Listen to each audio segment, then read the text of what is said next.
si desaparece, ¿qué pasa? Otra de la vaina es que no se caiga. Pues, pero él dice en vivo, pero no sé el tiempo. Sí, ahí está. Buenas noches. Estamos probando aquí la instalación de la grabación. Si alguien está conectado, por favor, nos confirma.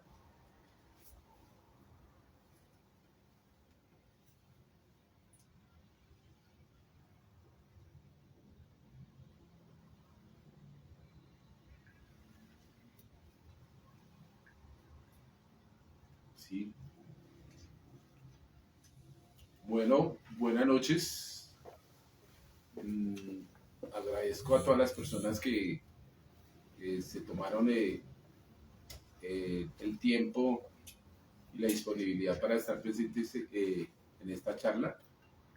Y en contados 2 minutos damos inicio a la presentación del libro, al acto que nos convoca esta noche.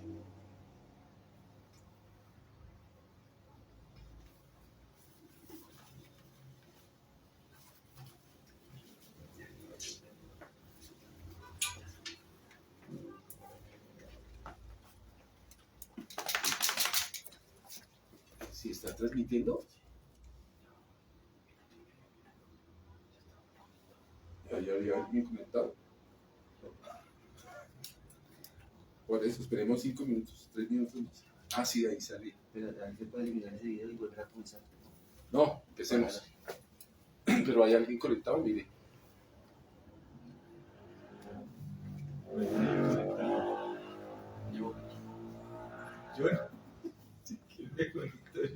Bueno, no, vamos empezando y eso no importa. No, sí. va poco a poco. Vamos a poco a ver. Me avisa que sí. O van llegando. Sí, no, ya con todos es suficiente.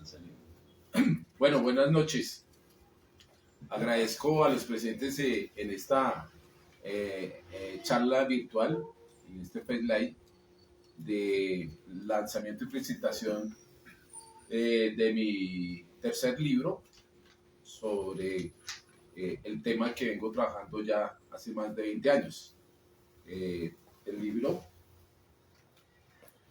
cuyo título es El empleo público es de todos. Y bueno, antes de empezar la charla, vamos a tener el acompañamiento y la presentación de un querido amigo periodista, quien nos va a hacer la presentación y la moderación en esta noche de la presentación del libro. Sí, buenas noches. Es un gusto para mí estar en esta oportunidad dándole como una apertura a este libro que Jorge Enrique Buitrago Puentes ha tenido bien para aportar un granito a esta sociedad de laboralista, digámoslo así, de entendimiento. Y el libro se llama El empleo público es de todos. Sin ética ni meritocracia no hay democracia. El autor es abogado de la Universidad Autónoma de Bogotá y ha tenido un variado recorrido en estos temas. Y como les decía, este libro, vuelvo y repito, el politólogo y abogado, que es Jorge Enrique Buitrago Puentes, reúne una serie de análisis sobre el empleo público en Colombia, abordando la importancia de la ética y la meritocracia como pilares fundamentales de la democracia. En su formación académica incluye estudios en Derecho por la Universidad Autónoma de Colombia, como lo decía inicialmente, y especialización en Derecho Laboral en la Universidad Sergio Arboleda. También ha profundizado en instituciones jurídico-procesales en la Universidad Nacional de Colombia y en ciencias políticas en la Universidad Pasco de Quiroga en México. Además de contar con diplomados en Derecho Laboral Administrativo, técnicas legislativas, control interno y gerencia pública. Cuenta, por otro lado, con una amplia trayectoria en el sector público como funcionario de carrera administrativa en Bogotá, capital, y ganador de 5 concursos de mérito a nivel nacional y territorial. Su experiencia también se extiende al ámbito sindical, donde ha sido cofundador y presidente de la UNEPCA,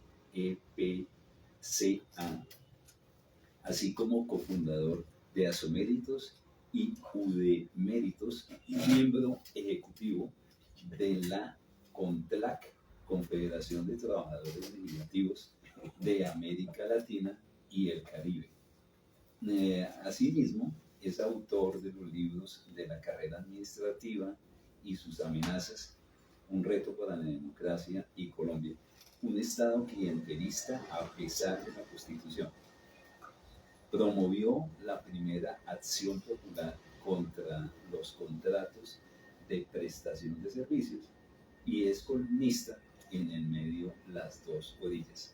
Así pues, damos la bienvenida al autor, que aquí lo encuentran de frente, para que él nos exponga lo que tiene a bien de su contenido del libro El empleo público es de todos. Bueno, muchas gracias, señor periodista Harry Mora, por la presentación del libro. Y sin más preámbulos, pues antes que todo tengo que dar agradecimientos especiales a las personas que de alguna manera me han motivado y estimulado a continuar en esta difícil y compleja tarea de escribir. A mí me hubiera gustado hacer la presentación de este libro en una biblioteca, en una librería, en un salón de clases o en un salón de una universidad, y tener la oportunidad de dirigirme a un auditorio, pero lamentablemente los que profesamos la meritocracia no tenemos palanca para acceder a ese tipo de espacios. Además de que el tiempo no ayudaría, está lloviendo y haciendo mucho frío. Entonces la virtualidad es una herramienta hoy clave para este tipo de escenarios y de excepcionalidades. Bueno, en primer lugar, decir que debo de agradecer en el transcurso de estos 20 años de trabajo y de investigación a las personas que, repito, me han motivado a investigar y a escribir. En primer lugar, pues, la primera persona que me impulsó y nos hizo caer en la cuenta a muchos de sus alumnos que escribir parecía un reto bastante difícil, pero no era sino empezar y continuar, que fue mi director de tesis de la Universidad Nacional de Colombia en la especialización que correspondió a la especialización en instituciones jurídico-procesales con énfasis en derecho laboral, y que fue mi director de tesis, el doctor Acuña, después presidente de la Corte Suprema de Justicia. Igualmente, tiempo después, ya en ejercicio de mi actividad sindical, producto del trabajo que hacía y de las denuncias propias de la actividad sindical, fui objeto de una persecución sindical que llevó a que el caso fuera llevado hasta el Comité de Resolución de Conflictos de la OIT, la SECOI, y allí, bajo la coordinación del conflicto, fungió como juez en la definición de este conflicto el doctor Eduardo Cifuentes, expresidente de la Corte Constitucional, quien resolvió a mi favor y al otro compañero que estaba haciendo objeto de persecución la queja que habíamos interpuesto contra sectores políticos que nos estaban persiguiendo por ejercer la actividad sindical. El doctor Cifuentes valoró en especial la resolución de ese conflicto, el nuevo frente de trabajo que yo estaba llevando a cabo ya hacía varios años, como fue la producción de mi primer libro. Mi primer libro en estos 20 años de investigación y de escritura se tituló El empleo público, la carrera administrativa y sus amenazas, un reto para la democracia. Este libro, que en su primer momento se enfocó en la defensa de la carrera administrativa posterior a la Constitución del 1991, fue objeto de una valoración bastante significativa del doctor Cifuentes en ese momento y falló a favor de quien les habla y de otro compañero sindicalista y exigió a mis patrones en ese momento, políticos de tradición, que se me debería garantizar la actividad sindical, pero sobre todo la innovación de un nuevo frente de trabajo sindical como era la investigación y la escritura de este libro. Él pues me decía de una manera pues que me siento orgulloso que este frente de trabajo como la investigación y la escritura dentro de la actividad sindical había que defenderlo y había que garantizarle a los que éramos directivos sindicales, en el caso particular a mí, pues de que yo siguiera adelante con esas investigaciones mientras fuera directivo sindical. Igualmente debo de agradecer de alguna manera a mi tutor, que lo ha sido desde que estoy vinculado a la actividad sindical, al maestro Jairo Villegas Arbeláez, profesor, investigador, catedrático de Derecho Laboral Administrativo y defensor de trabajadores de muchos años atrás, el maestro quizás que con mayor profundidad ha analizado el tema del movimiento sindical y la carrera administrativa en Colombia. Él ha sido mi referente y en cierta manera mi inspiración para seguir adelante en este camino. Igualmente, agradecer al profesor Hernán Darío Vergara, el decano de la Facultad de Derecho de la Universidad de Antioquia, prologuista de uno de mis libros, quien ponderó muy bien el trabajo que venía llevando a cabo años atrás. Estas personas, olvidaba destacar también el expresidente de la Corte Constitucional, el doctor José Gregorio Hernández, quien prologó mi primer libro y posteriormente desarrollamos un programa virtual, La Voz del Derecho, que él dirige, donde hicimos un análisis sobre ese segundo texto que escribí y del fenómeno del clientelismo en Colombia. Entonces, agradecer a los dos expresidentes de la Corte Constitucional, Eduardo Cifuentes, José Gregorio Hernández, y a los maestros académicos investigadores Jairo Villegas Arbeláez y Hernán Darío Vergara por ese apoyo que me han dado en el camino de la escritura de este libro. En esta noche, pues, agradecer a los que se están conectando, agradecer a mis compañeros de la organización sindical UNEDCA, que es el gremio de funcionarios de trabajadores legislativos territoriales de Colombia, a mis compañeros de la CONTLAT, gremio de trabajadores legislativos de América Latina y el Caribe, y a mis compañeros que se puedan contar de la Internacional de Servicios Públicos. Soy un autor independiente en ejercicio de mi ciudadanía, siempre abogado porque a este país le faltan ciudadanos más activos, sindicalista ético y meritocrático, e investigador desde hace más de 20 años en estos temas.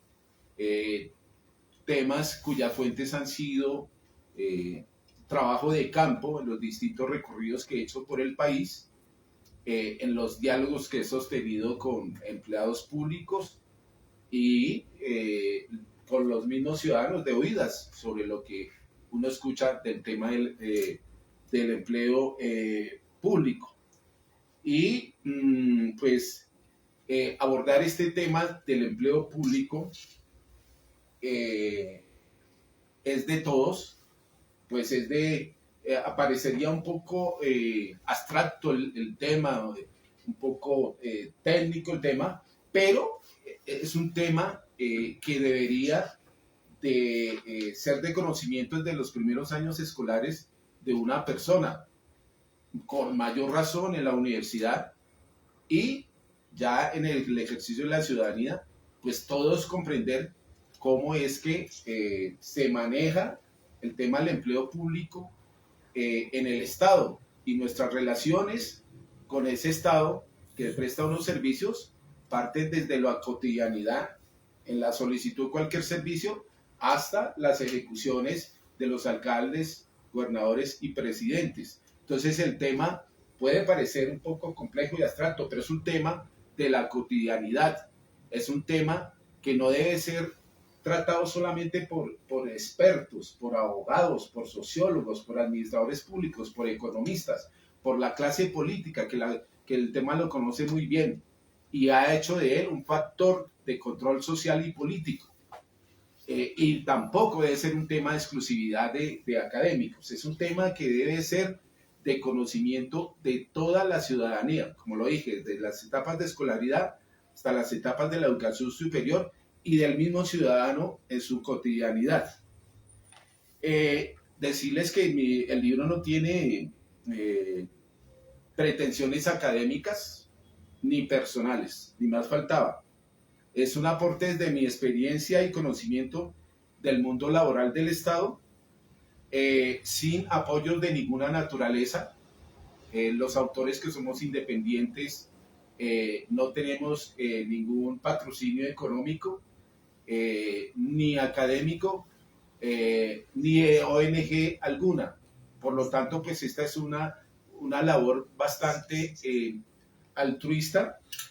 Es casi que una actividad quijotesca, pero pues a los que sentimos esta patria, tenemos dolor de patria por lo que ocurre con ella, pues, y que tenemos una coraza que nos da el ser directivo sindical, pues creo y creemos muchos más que lo pueden estar haciendo, que tenemos una obligación con la sociedad de visibilizar esta problemática del Estado colombiano para que sea entendida de tal manera que los dirigentes de este país pues no sean los propietarios y los determinantes del empleo público y hagan de ellos, del empleo público, su propiedad. Porque, repito, el empleo público es un factor de control social y político.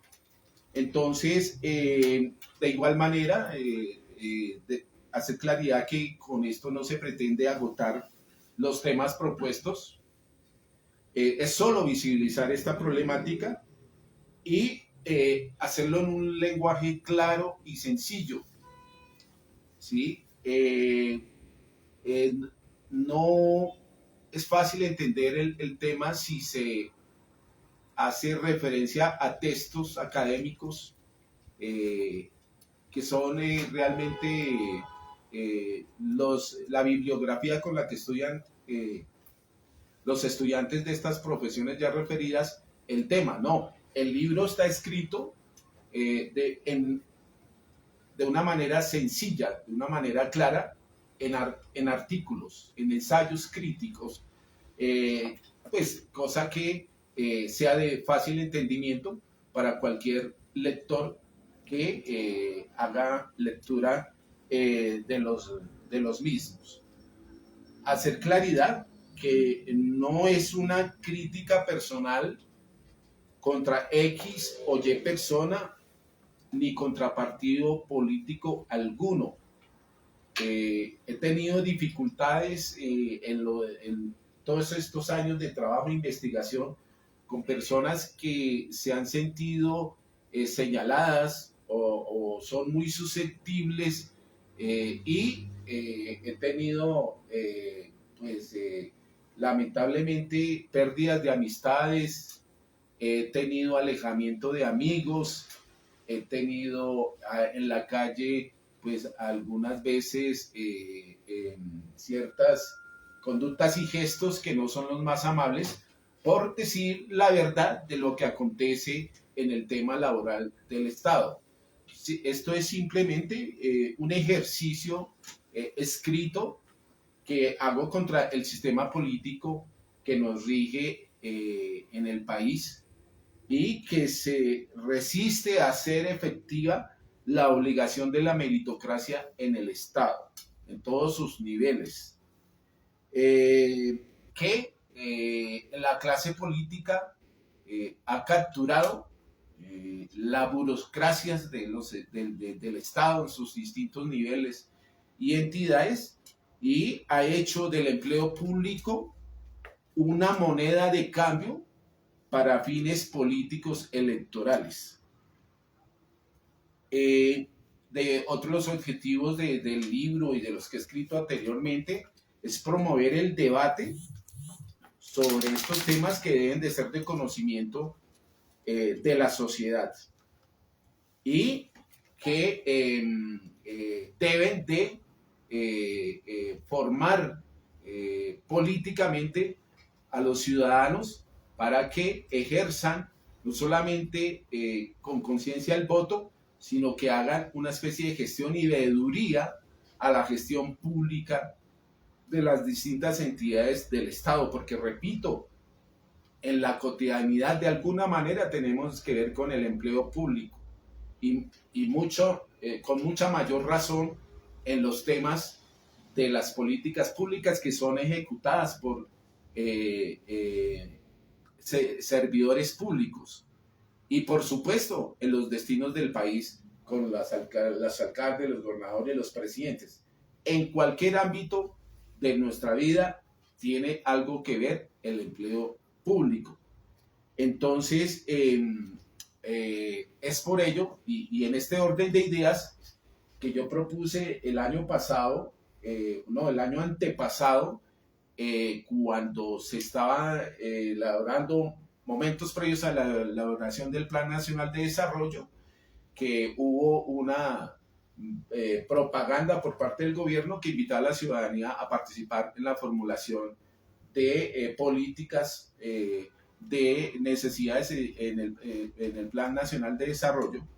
Y yo propuse virtualmente, porque era posible también esa participación virtual, algo muy sencillo que quedara plasmado en el Plan Nacional de Desarrollo, que cualquier vacancia de empleo público, cualquier vacancia laboral en cualquier entidad del Estado, en cualquier municipio, el más recóndito del país, hasta la ciudad capital, que exista en cualquier entidad pública, tiene que ser divulgado y tiene que ser puesto en conocimiento de la ciudadanía, para que de esta manera los ciudadanos que crean tener los requisitos se inscriban y participen en la provisión de esos empleos o contratos laborales.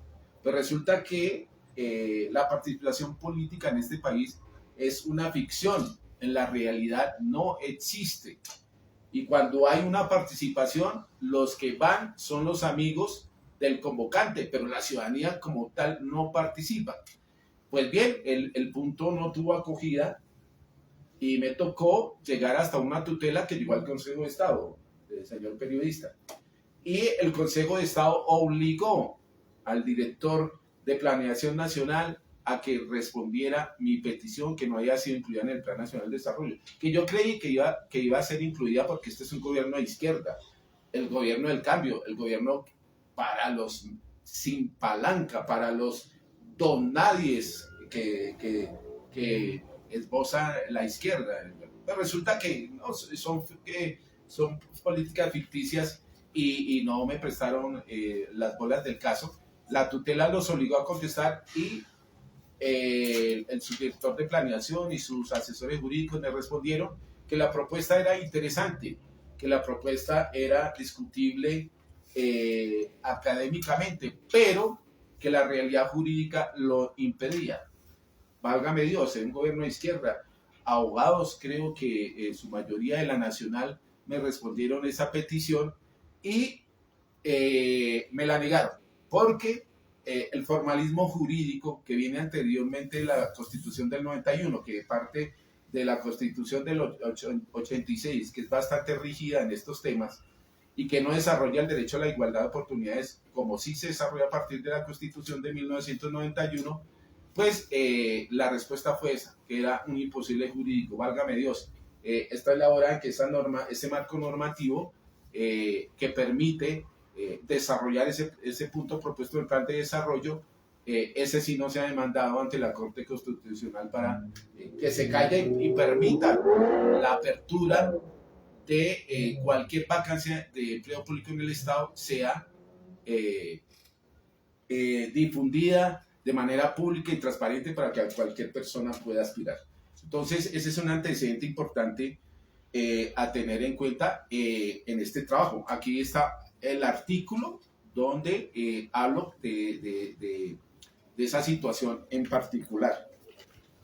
Entonces, pues ese sería el primer tema, señor periodista. Muy bien, Jorge Buitrago Fuentes. A raíz de lo que usted dice y pues evaluando en parte el contenido del libro, ¿cuál fue el origen o la motivación del mismo? Muchas gracias, señor periodista. Bien, la motivación y los antecedentes para escribir el libro, pues son los que pues acabé de relatar. El bagaje en el transcurrir de la actividad sindical y de mi ejercicio como ciudadano, que a este país le falta mucho, una ciudadanía más activa, y las problemáticas laborales que fui conociendo en las distintas organizaciones sindicales en las que he participado, me llevaron a ir más allá de las clásicas reivindicaciones de los sindicalistas, que son el aumento salarial y que es el de la estabilidad laboral.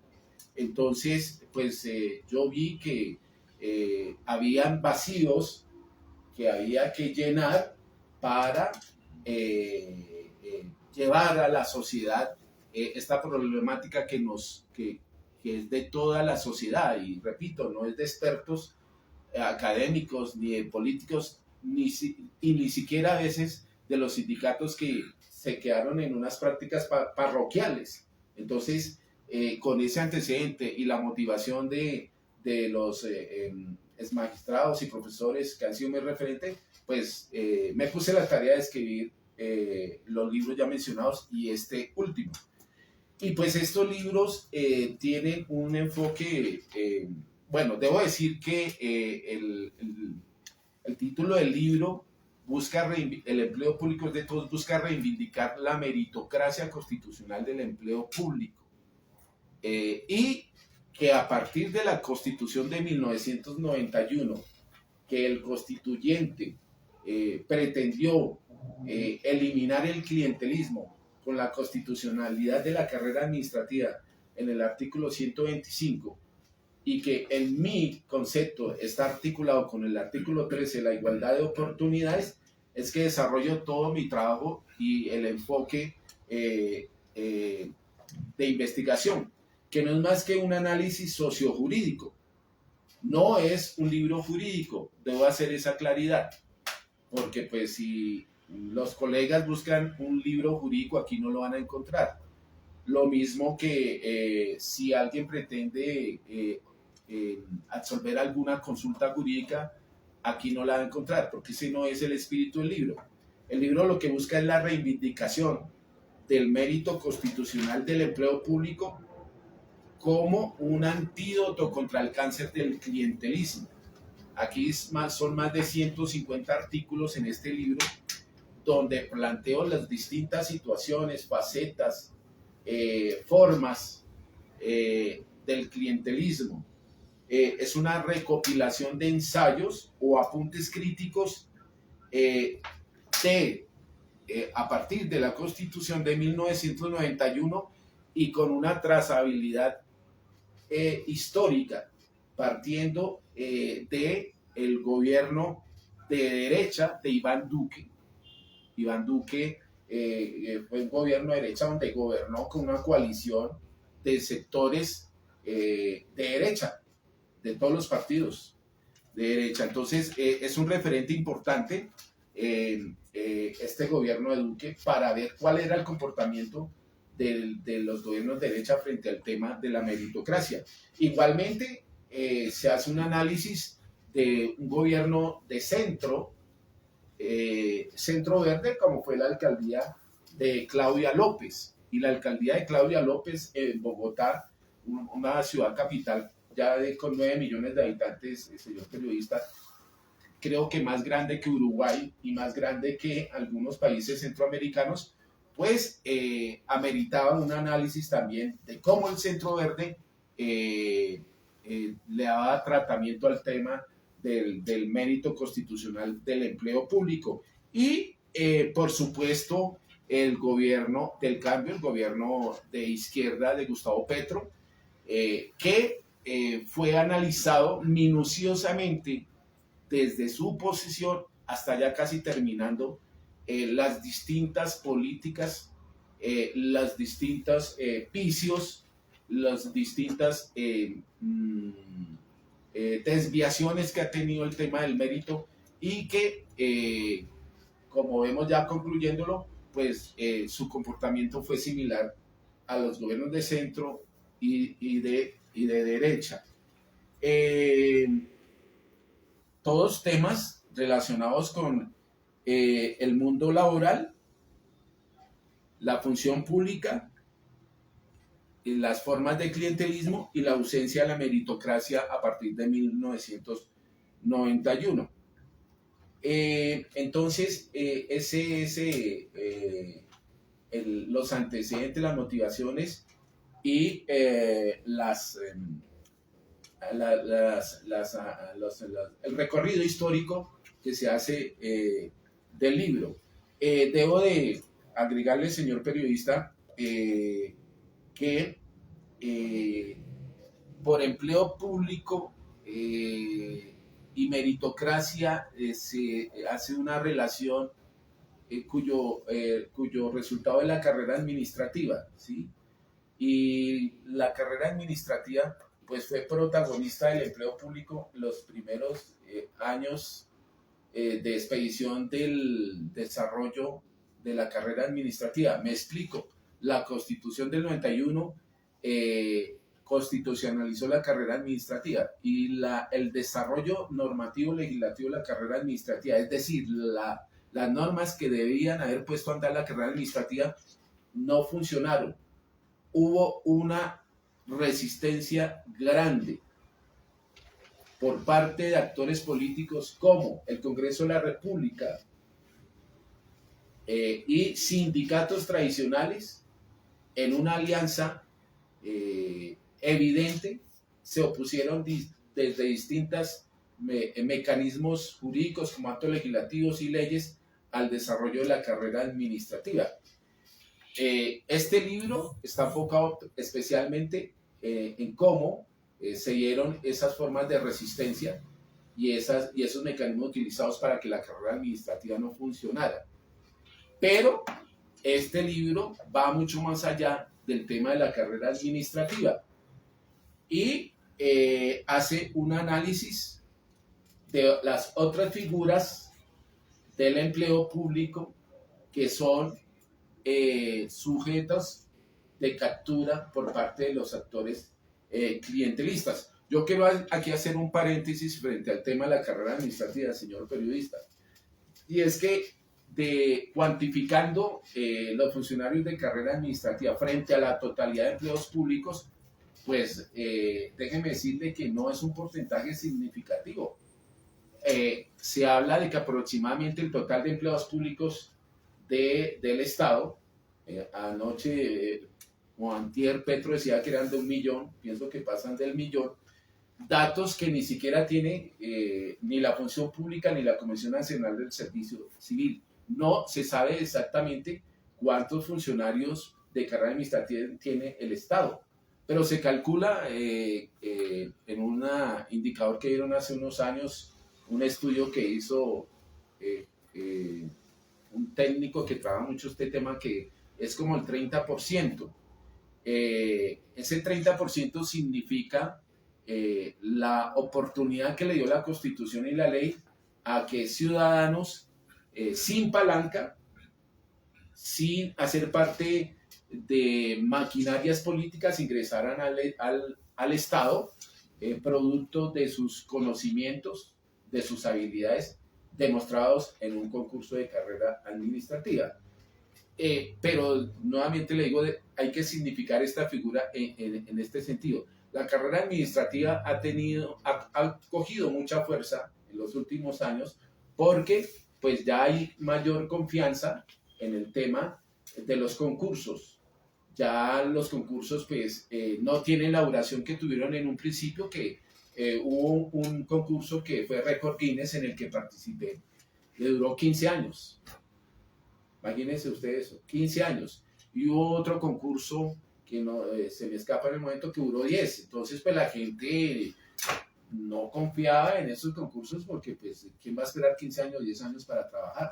No, pues tiene que sostener su familia y su propia sustento, entonces, pues nadie va a resistir. Incluso vi cómo aspirantes que habían ganado el concurso morían por estrategias, ya leído, del Congreso, en alianza con sectores sindicales que protegían a los provisionales, que se resistían a estos concursos.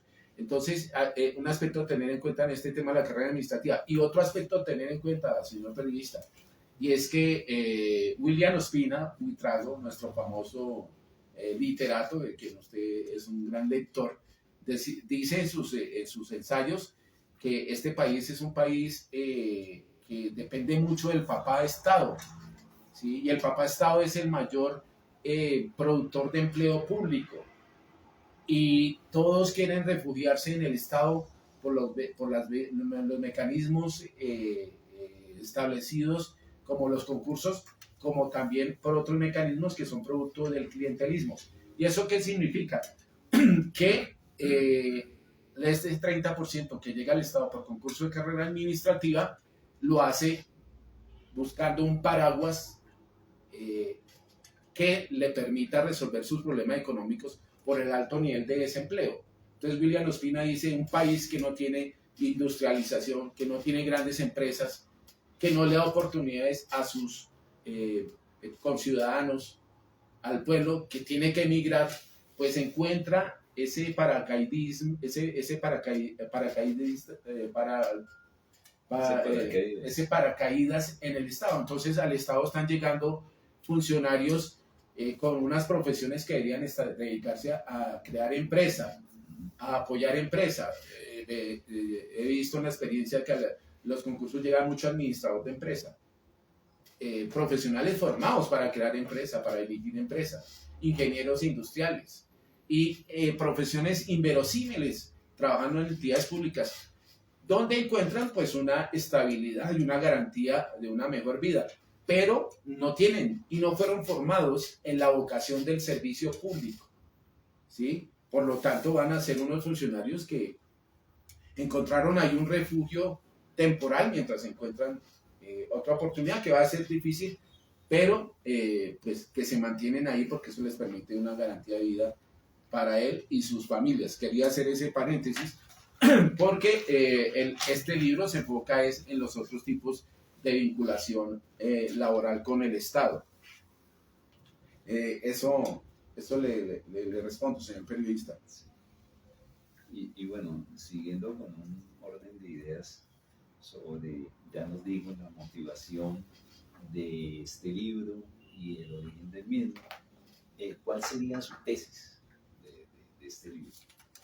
Bien, la tesis que trabajo en el libro, muchas gracias por la pregunta tan oportuna, señor periodista Mora, es precisamente la reivindicación del mérito constitucional del empleo público como el único camino, la única escalera que conduzca al ingreso al Estado, y no por otros caminos que no son precisamente los legítimos para ingresar al Estado. Caminos Como una forma colaterales.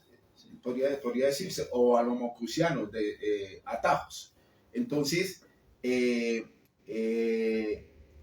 la reivindicación del mérito constitucional del empleo público permite atacar el clientelismo y desarrollar una democracia más transparente, más igualitaria.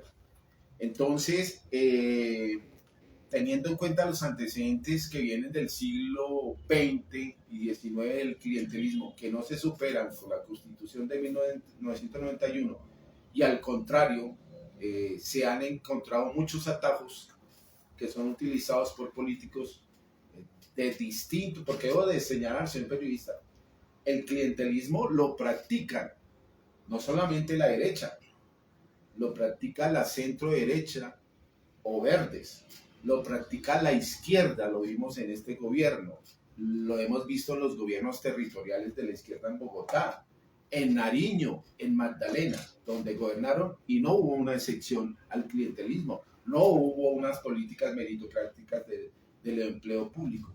Lo practican los indígenas en el poder, practican los afros cuando llegan también al poder, lo practican los políticos evangélicos cuando llegan al poder, lo que significa que la política se toma aquí como un ejercicio para acceder al poder y capturar las burocracias del Estado.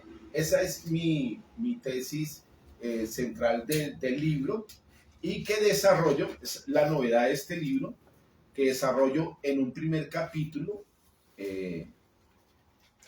que esboza el diagnóstico mucho más profundo de lo que aquí se pueda decir, y hace un diagnóstico y termina formulando lo que he venido trabajando desde hace muchos años, mi tesis de la meritocracia constitucional del empleo público. Entonces, la novedad de este libro con respecto a otros es que trabaja todo un capítulo para explicar en qué consiste la tesis de la meritocracia constitucional del empleo público.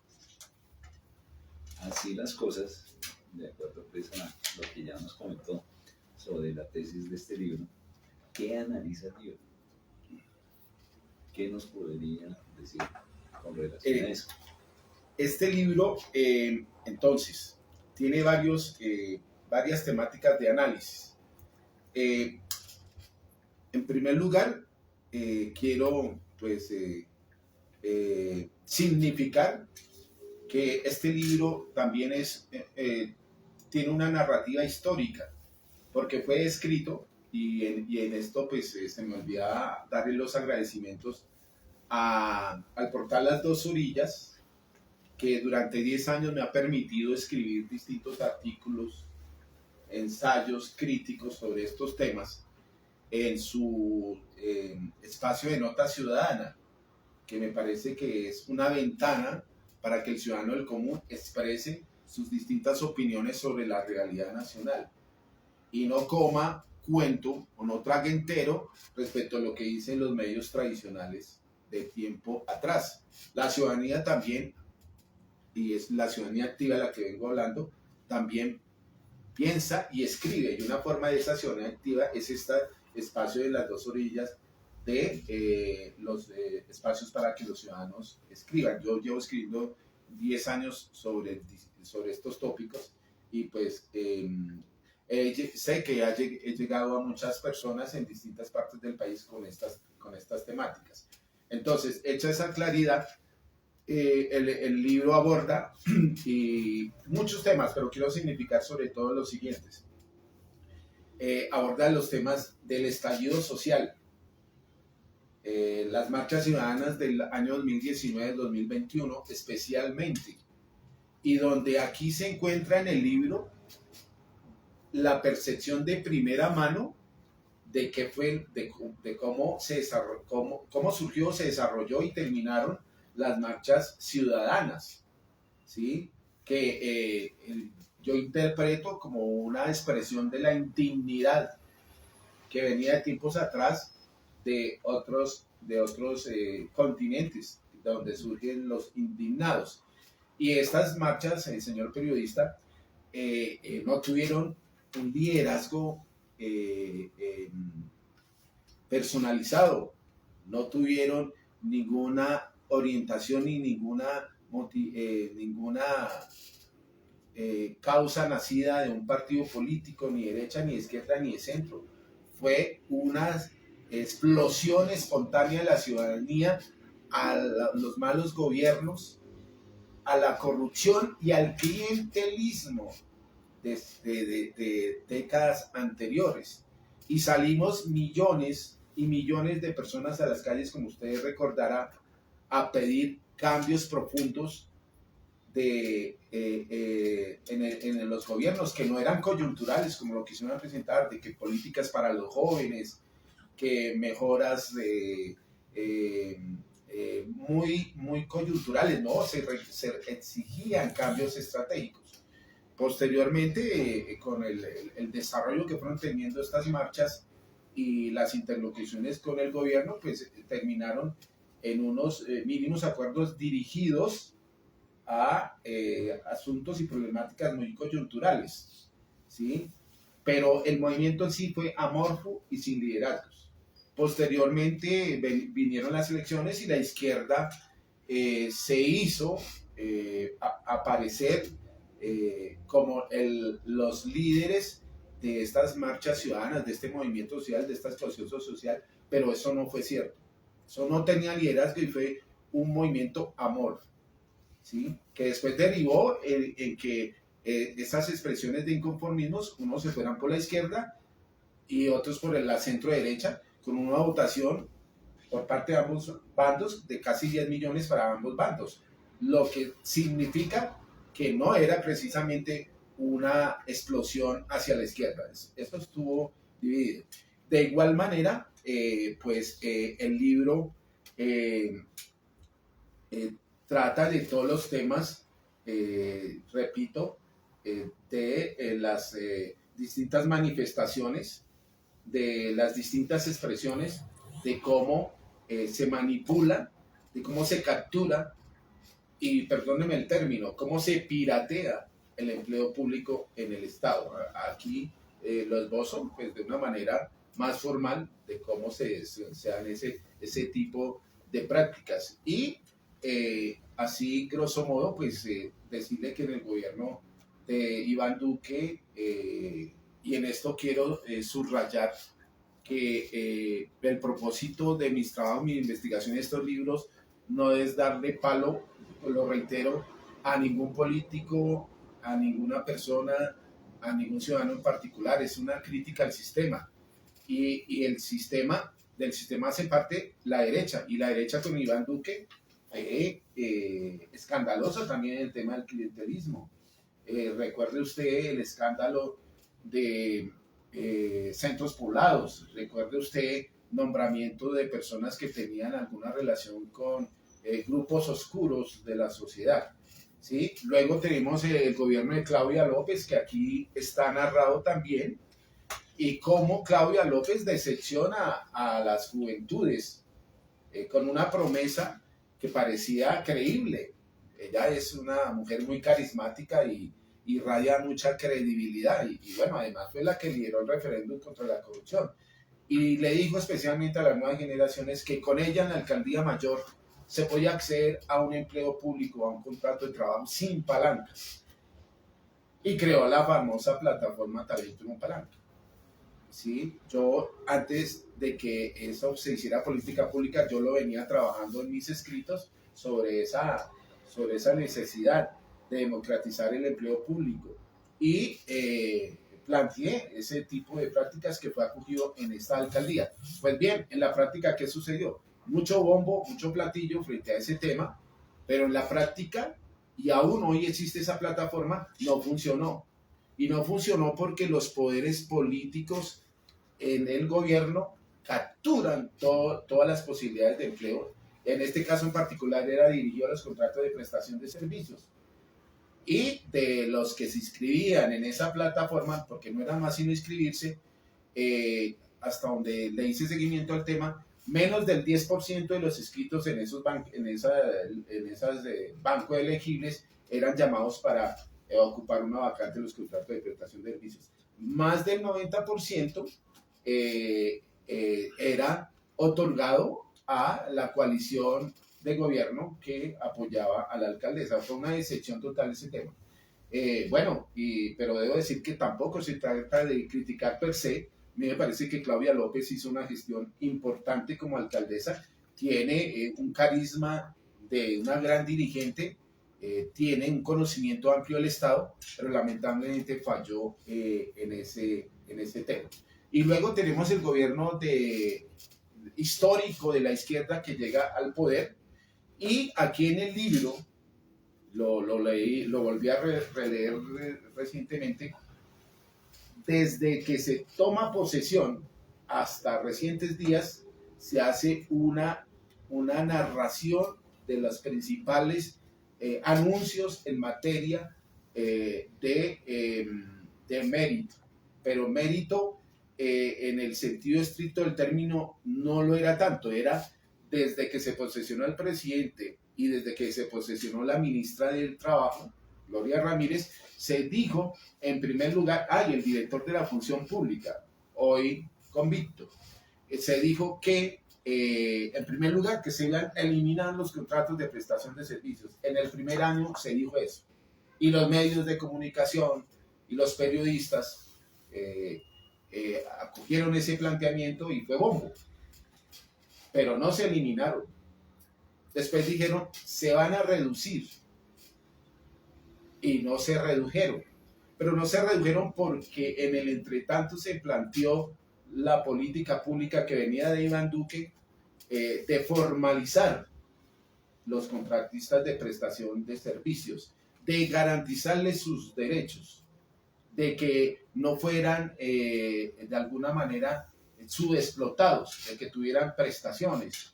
Y para ello se crearon mesas de concertación, de estudios técnicos y financieros para ampliar las plantas. Pero ese es un tema que ha sido bandera de gobiernos y de sindicalistas en el que llevamos como 20 años y en la práctica eso no ha funcionado. Y debo agregar que el término formalizar, y que hoy lo utilizan todos los políticos, conlleva una negación de la meritocracia, periodista Mora. ¿En qué sentido? De que lo que se busca es ampliar las plantas, crear los cargos e ingresar automáticamente a los contratistas, ¿sí?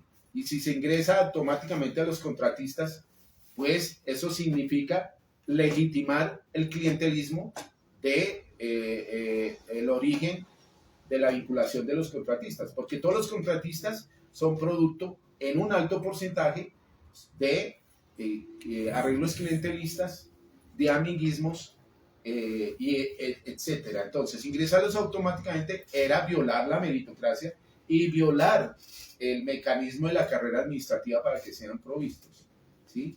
Entonces, este gobierno del cambio en ese tema falló absolutamente, y a último año, el gran escándalo a principios de este año, de que se multiplicaron exponencialmente los contratos de prestación de servicios a un número histórico, y todos ingresados producto de prácticas clientelistas que permitieron elegir un Congreso de una mayoría gobiernista y de una mayoría de derecha afecta a el gobierno de izquierda, a los cuales pues, les han dado esas posibilidades. Entonces el libro recoge estos 4 años, casi que semana por semana, cómo fue que se desarrollaron los distintos anuncios de este gobierno para eliminar los contratos de prestación de servicios. Pero frente a los demás tipos de vinculación o frente al tema de fortalecer la carrera administrativa, no hubo ningún pronunciamiento. Sí, eso le cuento, señor periodista. Sí, muy bien. Pues la siguiente pregunta tiene mucho en parte que ver con lo que usted ya nos ha expuesto. Bueno, en síntesis, para su concepto, ¿cuáles serían los actores y formas del clientelismo? Pregunta muy pertinente y que es la almendra del trabajo de investigación contenido en este libro. Bien, producto pues de los estudios jurídicos y del derecho administrativo y de la experiencia en el trabajo en este campo, pues yo he encontrado estas siguientes categorías que son los botines utilizados por la clase política para su captura y utilidad político-electoral. Y tenemos las siguientes. En primer lugar, los provisionales. Los provisionales es una figura excepcional de la carrera administrativa, como lo son los contratos de prestación de servicios, que son también excepcionales, pero la excepción en este país es la regla. ¿Sí? Los contratos de prestación de servicios, siendo excepcionales, en este país llevan como 30 años, con la expedición de la ley 80.993. Los provisionales también son la excepción, pero también llevamos muchos años y hay entidades que todavía se resisten a la provisión de los cargos provisionales por concurso de carrera administrativa. Esta es la hora, señor periodista, en que la Defensoría del Pueblo, en que la Registraduría, en que la misma Fiscalía, los hospitales públicos, todavía tienen una mayoría de provisionales y la Constitución ya lleva más de 30 años y no se han provisto por concurso de carrera. Pero, repito, no se trata de atacar a los provisionales per se, ¿no? Es el sistema político y el sistema de funcionamiento de la misma carrera administrativa. La Comisión Nacional del Servicio Civil en eso ha fallado, lo mismo que la función pública. Otra categoría son los empleados temporales, las plantas temporales, que se utilizan sin una evaluación profunda de si en verdad son necesarias o no son necesarias, o son utilizadas para mecanismos clientelistas. Tenemos los contratos de prestación de servicios. Esa es la figura que más se trabaja en este libro y en el anterior, y pues que no quiero alargarme en ese tema porque pues aquí van a encontrar mayor contenido. Lo único que puedo decir frente a los contratos de prestación de servicios en esta noche es que mientras no se racionalice, mientras no se democratice y no se meritocratice estos tres verbos, pues los contratos de prestación de servicios van a seguir siendo una mercancía o moneda de intercambio para propósitos político-electorales e incluso de otro orden. Tenemos la figura de los empleados de libre nombramiento y remoción, que quiero hacer énfasis en esta figura. Los empleados de libre nombramiento y remoción son la joya de la corona política, señor periodista. Es el clientelismo perfumado, como lo denomino aquí en uno de mis artículos, y no son otras figuras o personas que acceden o se vinculan al Estado para dirigir las entidades públicas, para orientar, para gerenciar y dirigir la misionalidad de las entidades públicas y del Estado. Estos funcionarios no ingresan por mecanismos meritocráticos, sino que son producto de arreglos clientelistas entre la rama legislativa a nivel nacional y territorial por acuerdos de gobernabilidad. Entonces, como no son producto de mecanismos meritocráticos, pues allí llegan personas de toda naturaleza, llega gente muy preparada como llega una gente que simplemente le están pagando el favor de haber obtenido determinado número de votos, o en otros casos que se ha sabido que estos puestos se compran el dinero en efectivo, o muchas veces son producto también del derecho de pernada, especialmente en las mujeres. Entonces, esta figura escapa a los controles meritocráticos, y no hay ningún control social, ni político, ni administrativo, ni mucho menos social frente a esta categoría. Y es la categoría de donde ha surgido y es la fuente de los mayores escándalos de todos los gobiernos. ¿Por qué? Porque desde las entidades donde llegan estos funcionarios, pues se orientan en las contrataciones, las grandes licitaciones. Se controla la burocracia de las entidades. Es de un poder enorme esta categoría de empleados de libre nombramiento y remoción. Y los mayores escándalos, para darle unos pocos ejemplos, tenemos de tiempo atrás el gobierno de Pastrana, Reficar, tenemos en el gobierno de Santos Odebrecht, tenemos en el gobierno de Bogotá el carrusel de la contratación de Bogotá, tenemos en este gobierno el escándalo de la UNGR, tenemos el escándalo de la fidoprevisora, tenemos todos los escándalos surgen de la gerencia mal dirigida, con dolo, que busca controlar la contratación pública y las burocracias para fines e intereses personales o colectivos. Tenemos la otra figura que es producto también de mi trabajo de investigación, los trabajadores oficiales. Los trabajadores oficiales también son una rueda suelta del clientelismo. ¿Y quiénes son trabajadores oficiales?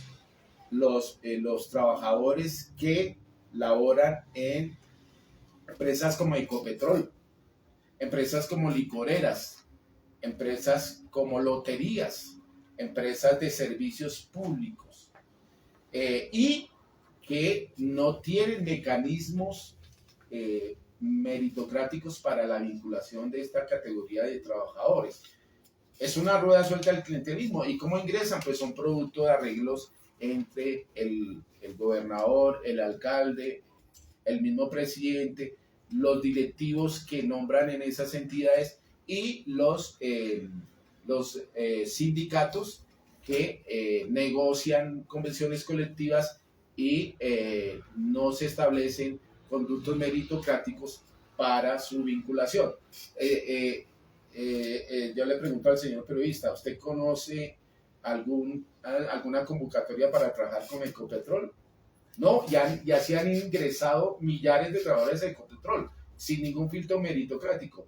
Y ese poder que se adquiere en estas entidades permite ser el fortín burocrático clientelizado que va a proyectar candidatos a corporaciones, Congreso y poderes locales. Entonces es una categoría muy fuerte del clientelismo, pero sin ningún control, ni organismo de control, ni social. Y déjeme continuar con las siguientes categorías. Pero antes de que usted continúe, don Jorge Buitrago, hay dos preguntas de un internauta que se llama Diego Escandón Fierro y tienen mucha relación con lo que usted está diciendo. Si quiere le hago las dos preguntas o las desmenuzamos una por una. Como... Ya voy a terminar, dejémoslas al final y permitimos que otras personas participen. Bueno, okay. Y tenemos la otra categoría que es producto de mis investigaciones, donde uno encuentra que el empleo público no es público, es capturado por la clase política. Los alcaldes locales de Bogotá, señor periodista, los alcaldes locales teóricamente se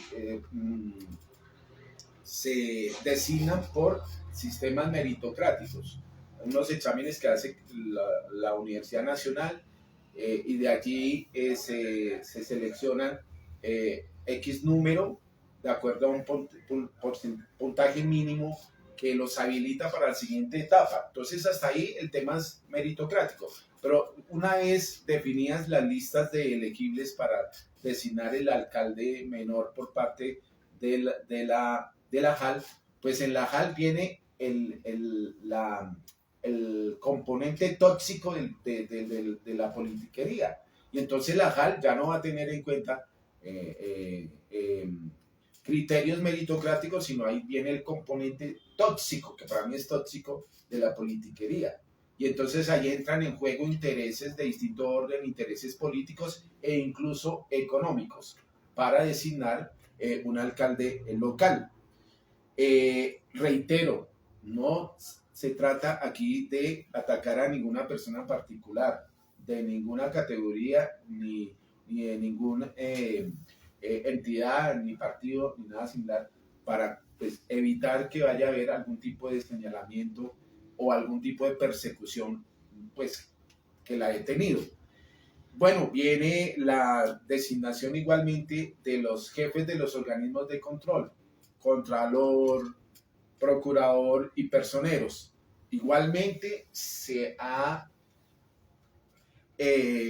previsto por el legislador que esos, debido a los escándalos y al desprestigio que tienen los organismos de control, pues que se ha dicho que, o se dijo, y está normativamente así señalado, que se deben de diseñar mecanismos meritocráticos mediante exámenes y pruebas para conformar listas elegibles, igual que alcaldes locales, igual que secretarios de consejos y asambleas. Pues bien, para todo este tipo de empleos, que son empleos públicos de un nivel alto, pues la meritocracia llega hasta la terminación de las fases de eliminatorias, de medición de conocimientos, habilidades, competencias. En este momento en la Contraloría General de la República se está desarrollando ese concurso. Pues bien, la meritocracia llega hasta la terminación de las pruebas de conocimientos, pero luego viene la siguiente etapa, que es donde la clase política ya tiene unos elementos distintos a la meritocracia que permiten definir quién va a ser el contralor, el personero, el procurador y así municipalmente. Y entonces, ¿qué ocurre? Que es un espejismo creer que allá va a llegar el ciudadano común y silvestre a ocupar esos cargos, el ciudadano común y corriente, o don nadies, como dicen los camaradas, es una ficción.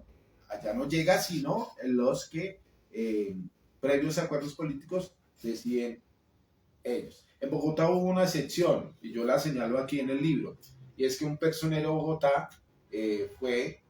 primero ocupó el primer lugar, creo, el segundo lugar en las pruebas de conocimientos, y en la entrevista que se le hizo en la corporación respectiva, pues hubo una discusión, una pelea entre las coaliciones, lo que permitió que llegara un don nadie a ser personero. Yo escribí el artículo elogiándolo, pero resulta que el señor llegó a ocupar la personería y fue de alguna manera presionado, arrinconado, y pues terminó cediendo a intereses que no eran los que podría tener quien llega ahí, producto de la meritocracia, puede dirigir esa entidad libremente, ¿no? Hubo, me imagino que arrinconamientos de toda clase, sobre todo porque, estimado periodista, todas estas entidades tienen unas burocracias directivas bastante grandes y con unos salarios bastante altos. Entonces, la captura de estas entidades, por eso la lucha intestina que se da para obtener un candidato de la preferencia de un sector político es grande, porque permite capturar las burocracias directivas y la contratación de estas entidades. En uno de estos ejercicios que se hicieron, en estas convocatorias para, no sé si personero contralor de Bogotá, se presenta mucha gente de distintos niveles, medios, altos, bajos, que se forman, se esfuerzan, se capacitan, estudian acá en el exterior y obtienen puntajes que los habilitan, y muy ingenuamente van a las sesiones de entrevistas, se van muy elegantemente vestidos, llevan a sus familias, se toman las fotos, ingenuamente piensan que van a ser los elegidos, cuando la realidad política es que la elección se hace en sitios o espacios ajenos a las sedes de las corporaciones, parlamentos territoriales nacionales, y son en clubes, son sedes políticas donde se decide quién es el elegido.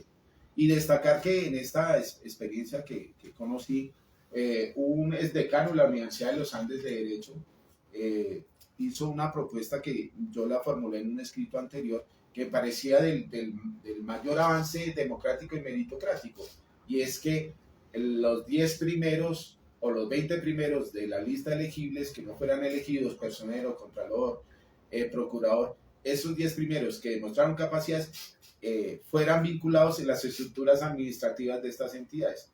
No, eso es un poco quijotesco, un poco romántico, a buscar esa posibilidad, pero me parece un planteamiento en un escenario, en un país más democrático, ese sería una acción, una gestión meritocrática a tener en cuenta. Igualmente, ocurre con la Defensoría del Pueblo, ¿sí? Es la misma lógica, ¿no?, de lo señalado anteriormente. De igual manera, la misma lógica para los gerentes de hospitales públicos y los directores de oficinas de control interno.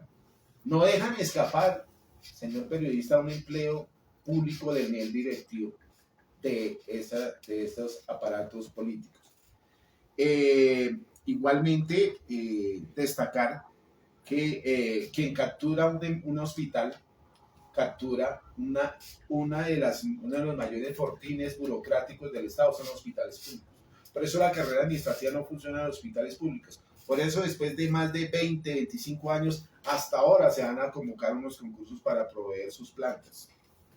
Y debo señalar igualmente, señor periodista, que las EPS que tienen dineros de los trabajadores, tienen aporte de los trabajadores, que prestan un servicio público, se desconoce cómo se vinculan sus funcionarios, sus profesionales, tanto el sector administrativo como público, como de la salud.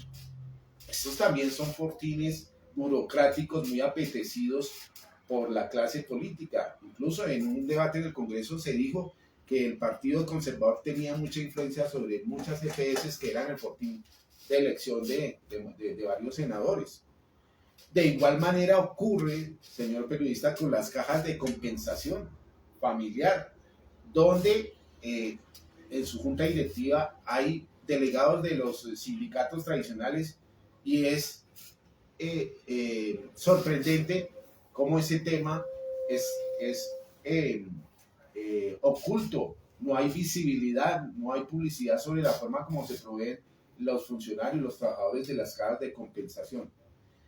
Igualmente las notarías prestan un servicio público. Hay un escándalo que ayer lo dijo el señor presidente, de que no ha sido posible que ningún gobierno logre desarrollar y ejecutar la carrera administrativa, porque hay muchos poderes políticos y económicos detrás de ella. El presidente Petro antier dijo que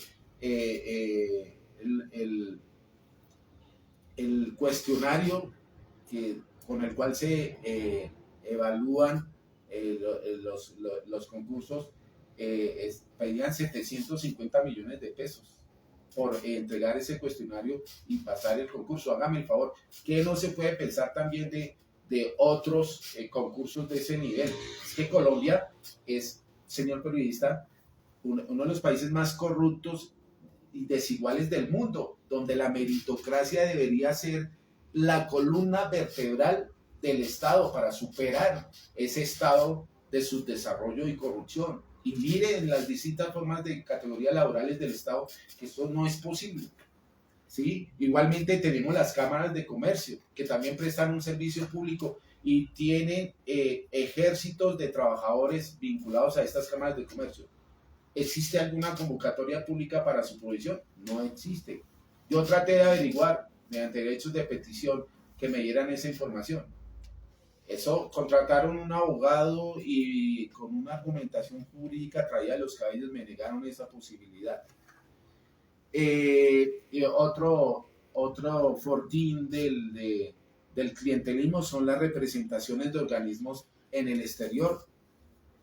Las modalidades de tercerización laboral, llámese no outsourcing, gestores, operadores, empresas temporales, que son una forma de evadir los mecanismos del mérito, de la carrera, y que nadie ausculta, nadie investiga y nadie hace veeduría. Recientemente se hizo una denuncia como en Bogotá el alcalde Galán hizo una licitación multimillonaria para vincular con una empresa que a su vez subcontrataba a trabajadores para el cobro de los impuestos de la ciudad, existiendo plantas, la planta de la Secretaría de Hacienda, existiendo la posibilidad de vincular plantas temporales, ¿no? Una licitación creo que por 35.000 millones de pesos para desarrollar funciones adicionales de la entidad. Entonces, eso por una parte de su pregunta. Y los actores institucionales que le han fallado a la aplicación y la vigencia del mérito, pues tenemos la Comisión Nacional del Servicio Civil. Es una institución creada por la Constitución de 1991 que en los 20 primeros años de vigencia de la carrera administrativa le iba quedando grande hacer los concursos. Pero producto de las acciones ciudadanas de tutela y de sindicatos promeritocráticos que yo contribuí a fundar algunos, pues y de las tutelas y la jurisprudencia de la Corte Constitucional, ha habido una evolución positiva de los concursos de carrera administrativa y hoy ya no demoran 15 ni 10 años, hoy demoran un máximo de 3 años, que sigue siendo de todas maneras mucho tiempo, pero hoy ya demoran 3 años. Pero la Comisión Nacional del Servicio Civil se atribuye los éxitos de la carrera administrativa y desconoce los otros actores que hemos propendido porque la carrera administrativa funcione. Ahora hace congresos nacionales e internacionales para hablar del mérito del empleo público, y el mérito del empleo público no existe en el sentido literal del término, existe el desarrollo de la carrera administrativa, más no del mérito, ¿sí? Mérito sería que vincularan a sus directivos, a sus contratistas de prestación de servicios mediante mecanismos meritocráticos, pero ni la misma Comisión Nacional del Servicio Civil lo hace, y habla de discursos del mérito. Departamento de la Función Pública, esa es una institución que pues, legitima, igual que el Servicio Civil Distrital, las prácticas clientelistas. Son instituciones muy reducidas, sin dientes y sin políticas claras del mérito, que en la práctica solamente dan conceptos, ¿sí? Y asesoran en materias de control interno y políticas de ese orden, pero la defensa y la vigencia de la meritocracia como tal fallan, son obsoletas. Igualmente, ¿qué decir de los organismos de control frente al tema? Silencio total, ¿sí? Ausencia de controles, porque pues al interior de estas burocracias, de estas entidades, pues también se practica el clientelismo. ¿Qué no decir de los sindicatos? Los sindicatos son funcionales al clientelismo, especialmente los tradicionales. Y muchos sindicatos que se crean y que hace parte de la crisis del sindicalismo, se crean configurando temas de abuso del derecho. Hay abuso del derecho, como lo hubo recién expedida los ajustes fiscales para evadir las reducciones de las plantas. Hay abuso del derecho cuando se conforma un sindicato para solamente obtener el fuero sindical, ¿sí? Pero una política clara de los sindicatos que ataque el clientelismo, que denuncie la corrupción como tal, no lo he visto. Habrán excepciones, tal vez no me he enterado, pero en su generalidad son sindicatos premodernos, son feudales y oscurantistas en la misionalidad que debe tener un sindicato en una democracia moderna. Y, por supuesto, un actor fundamental en este tema pues, son los funcionarios de carrera administrativa, que, repito, se valora el esfuerzo, se valora la capacitación, el estudio que obtienen de pregrados, de maestrías, de doctorados, ¿no?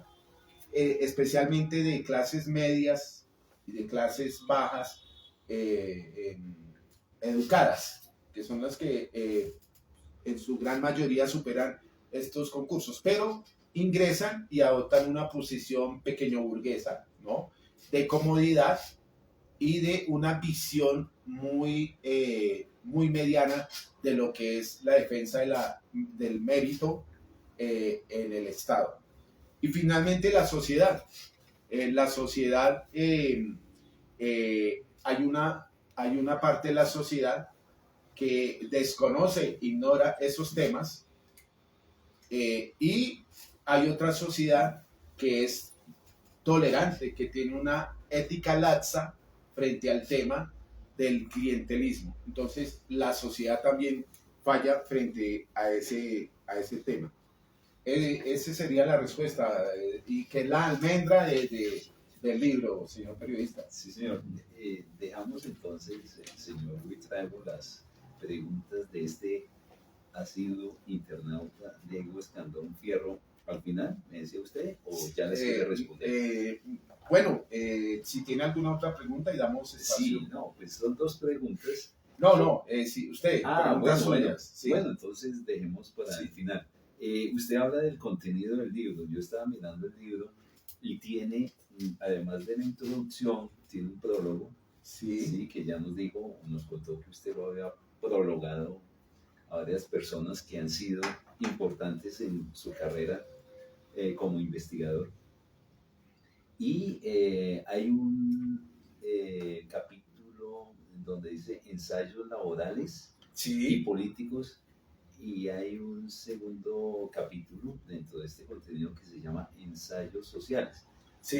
¿Por qué tan poquito contenido? No se imaginaría en un libro tan extenso de 223 páginas o más, 31 veo, que pues el contenido debería estar más diversificado y con más ítems, si se puede llamar así. Bien, eso tiene una explicación lógica, y es, el libro tiene 4 capítulos, una introducción, una explicación de la tesis de la meritocracia constitucional del empleo público, y un gran capítulo, el grueso, que son ensayos laborales, sindicales y políticos frente al tema de la meritocracia constitucional y el clientelismo. Ese es el gran grueso del libro, construido con base en artículos críticos, ensayos críticos frente a los temas ya expuestos.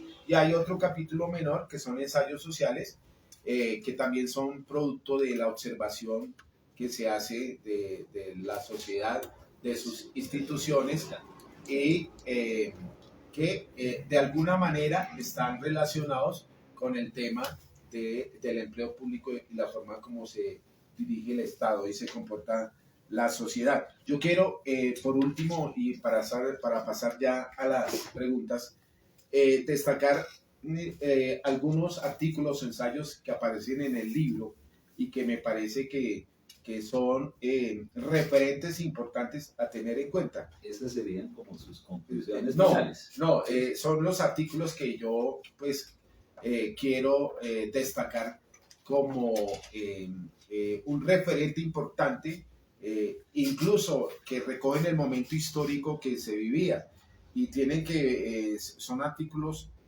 que en primer lugar ya relacioné sobre el estallido social. Sobre el estallido social hay unos 3 o 4 artículos sobre el estallido social.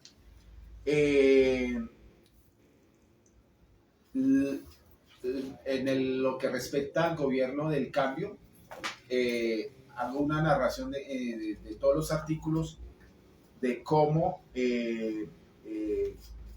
este gobierno mintió frente primero a la reducción, después a la eliminación de los contratos de prestación de servicios. Aquí hay un relato de estos 4 años sobre el tema. Igualmente hay un artículo interesante sobre cómo ingenuamente pues creí que la elección de un personero en Bogotá que había superado todas las etapas de un concurso y que no fue producto de componentes políticas, pues finalmente su gestión fue decepcionante. Lo mismo que me arrepiento del artículo escrito sobre Laura Sarabia.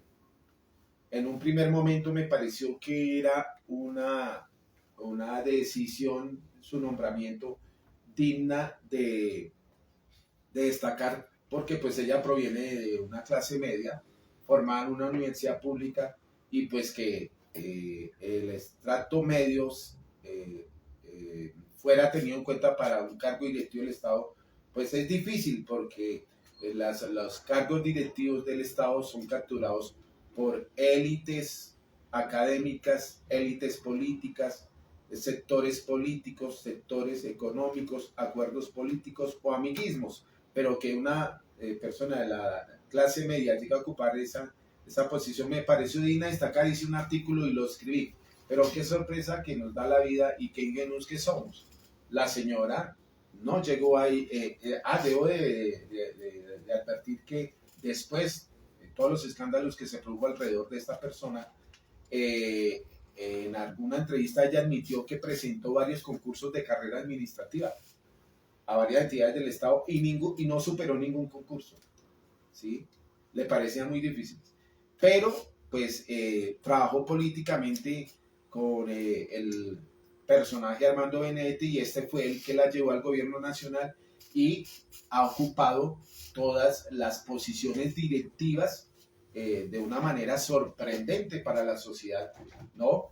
Que llegase a ocupar esos cargos, pero en la práctica y el desarrollo de los acontecimientos se ha venido demostrando que ella ha permanecido en esos cargos directivos más producto de lo que sabe y oculta de situaciones de corrupción en la Casa de Nariño, que no por verdaderamente sus competencias y sus habilidades. Entonces, pues fue un espejismo que se tuvo sobre esa posibilidad de que alguien de la clase media llegase a ocupar cargos directivos. Y pues añadir que antier el presidente de la República, cuando le inquirieron por que Laura Sarabia se mantenía en el gobierno como embajadora, pues el presidente respondió que ella había sido nombrada embajadora, pero como castigo, porque había estado participando de hechos de corrupción y sobre todo que tuvo un hábil manejo de hechos de clientelismo, de captura de entidades públicas, donde llevó a su familia y a sus amigos y que generaron hechos de corrupción.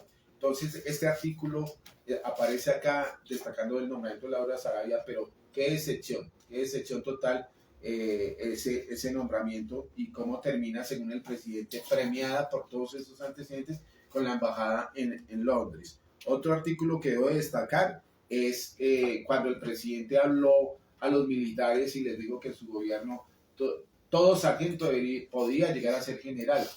Y yo esa reflexión la llevé al campo del empleo público. ¿Y por qué no todo funcionario que ingresa por carrera administrativa puede llegar a ser directivo, puede llegar a ser secretario general, puede llegar a ser viceministro, ministro, jefe directivo? ¿Por qué esa lógica no la aplica a los empleados públicos de carrera? No, parece que el presidente tiene una inquina, una molestia con los funcionarios de carrera administrativa, y yo he sentido que él ha tenido molestia con funcionarios de carrera por no salir a la calle masivamente en los días que él promulgó como día cívico.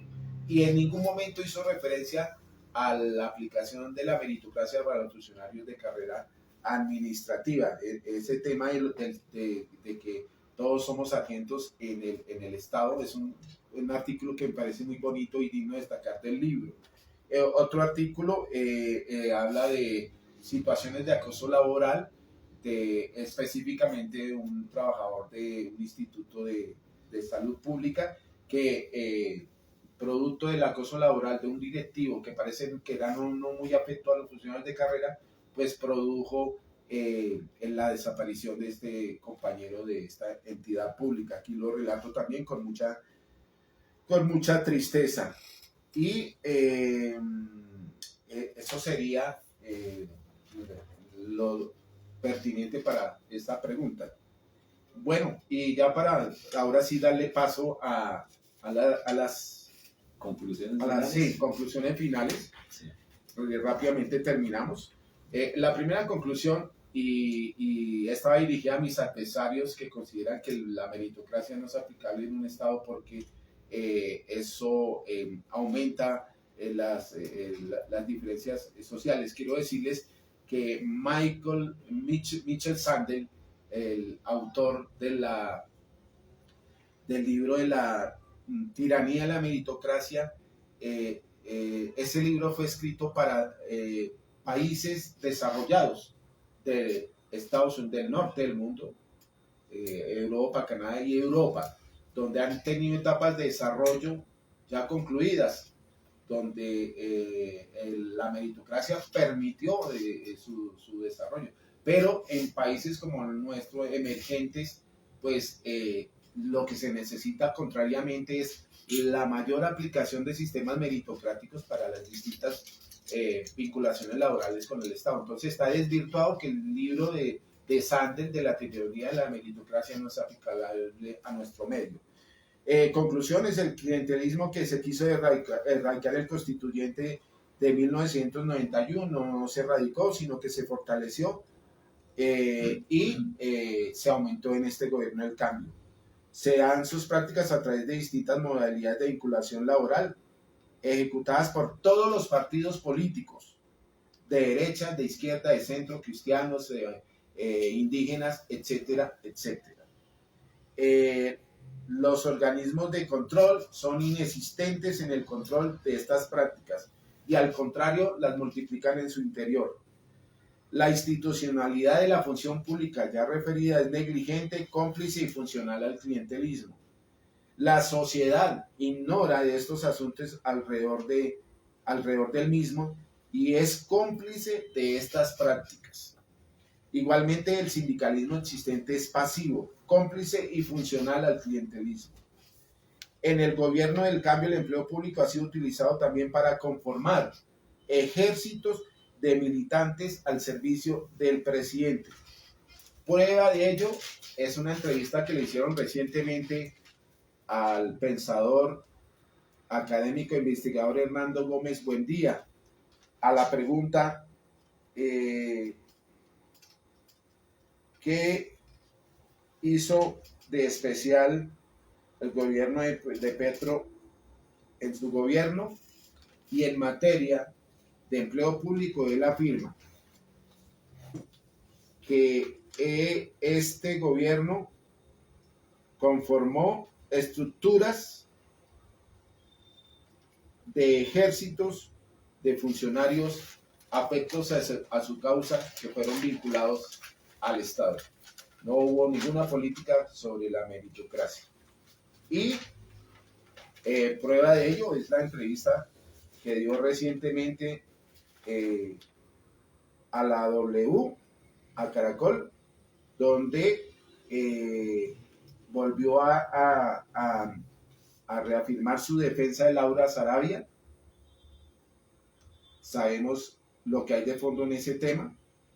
Volvió a defender a Juliana Guerrero, que es evidente los hechos de corrupción en que ha incurrido para obtener su grado, pero que él la estaba posicionando para ser viceministra, pero no producto de un proceso meritocrático, sino porque viene de las fuentes de su movimiento político y quería proyectarla más.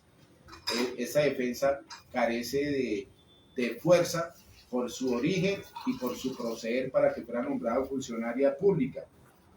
Igualmente destacar que volvió a decir el señor presidente a la pregunta relacionada con los temas de corrupción con una desfachatez, dijo: yo trabajo con más de 1 millón de trabajadores y no conozco a ninguno. ¿De dónde saca ese ejercicio mental de que todo presidente, de que algún presidente tiene que conocer a más de 1 millón de trabajadores del Estado para estar tranquilo? ¿Sí? Y además, él dice, y lo sigo teniendo, trabajando conmigo, no he sacado a nadie, desvuelve y desconoce que el ingreso de una gran mayoría de ellos son producto de la carrera administrativa y que otro gran porcentaje los vinculó él como contratistas de prestación de servicios, y si él no da fe de lo que sus amigos vinculan laboralmente, pues entonces ¿quién? Entonces con esto doy por concluido, señor periodista, esta charla. Me excusan las personas que estuvieron presentes cómo me extendí en el tema. Yo apenas he presentado algunos rasgos y algunas características de las figuras laborales, de los actores y de algunos hechos. En el libro los encontrarán con mayor detalle, en un lenguaje fácil y sencillo de entender. Antes de las preguntas, entonces digámosle a la gente que nos escucha y nos ve que este libro se consigue en autores, editores, o personalmente al WhatsApp 315-842-0128. Y el señor Buitrago hace charlas, seminarios, congresos, asesorías y acompañamientos. Entonces vamos a las dos preguntas del señor Escobar Fierro, Diego Escandón, perdón, Fierro. La primera dice: ¿se conocen casos concretos de vinculación de manera directa al empleo público de contratistas del Estado? Y la segunda dice el señor Diego: en caso afirmativo, la CNSC y la función pública avalan esas prácticas. Esas serían las dos preguntas. Muchas gracias al señor Escandón sobre su pregunta. Es el tema de moda, los contratos de prestación de servicios, que es la paralaboralidad del Estado, que es la implementación del neoliberalismo laboral, que lo aplican los gobiernos de izquierda y de derecha y de centro, que es la violación de la meritocracia, que es la explotación del trabajo decente, ¿sí? Ese es un tema que el próximo presidente de la República tiene que resolver, y que de lo visto por los programas de gobiernos puestos, sus propuestas son muy etéreas, no hay nada concreto, hay discursos para los aplausos, pero no hay nada concreto. Y la pregunta del señor Escandón, muy pertinente, pues en mis trabajos de investigación no he encontrado todavía ninguna entidad que haya vinculado a los contratistas de prestación de manera directa que yo recuerde, aunque han habido algunos avances mínimos en la estructuración de nuevas plantas con contratistas de prestación de servicios, que repito, eso es violatorio de la meritocracia, el derecho a la igualdad de oportunidad, porque si se crean unos cargos, pues tienen que hacer unas convocatorias públicas y tienen que participar tanto el contratista como el ciudadano que tenga los requisitos. Pero no, se está haciendo conejo a la meritocracia en ese entendido y en esos efectos, y se vinculan contratistas de prestación de servicios en las provisionalidades, que son productos de arreglos sindicales y políticos, pero desconozco alguna entidad en específico sobre esa contratación directa. En la Comisión Nacional del Servicio Civil, pues es muy tibia frente al tema, ¿sí? Es una entidad creada por la Constitución, pero realmente le ha quedado grande el tema, ¿sí? Se ha vuelto más demagógica, y a su interior tiene prácticas clientelistas también, ¿sí? Y ha faltado grandeza en sus comisionados para hacer de la comisión algo grande, una entidad que verdaderamente vele por el mérito. Y la función pública, pues ni hablar, el director de la función pública está convicto, ¿sí? Está huyendo de la justicia. Entonces, pues esa es la respuesta, señor periodista. Yo pienso que ya, pues, damos gracias a los que nos acompañaron. Sí, muchas gracias, señor Buitrago, y éxitos en este libro, que es una empresa titánica, porque ser autor independiente es muy complicado en Colombia. Enhorabuena y hasta pronto. Hasta luego. Muchas gracias a los presentes y a los que puedan escuchar este video próximamente, y a usted, señor periodista. Muy buenas noches, Dios los bendiga.